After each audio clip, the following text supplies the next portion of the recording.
boy çəki azlığı ilə, iştah zəifliyi ilə, qurd infeksiyası ilə bağlı müayinələrimizi etdik və müalicəyə başladıq.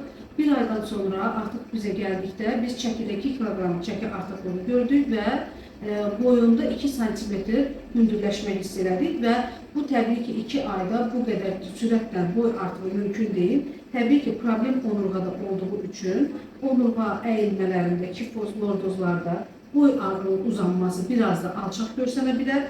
Ona görə uşaq bir aydır idmanla məşğul olduğu üçün, valideyn də mütəmadi idmana apardığı üçün və bizim də müalicələrimiz üzərinə gəldikcə 2 santimetr artıq boyunun hündürləşdiyini hiss edirik və bunu 6 aydan sonra daha yaxşı olaraq biz görəcəyik çəkisini və boyunun artıqlığını.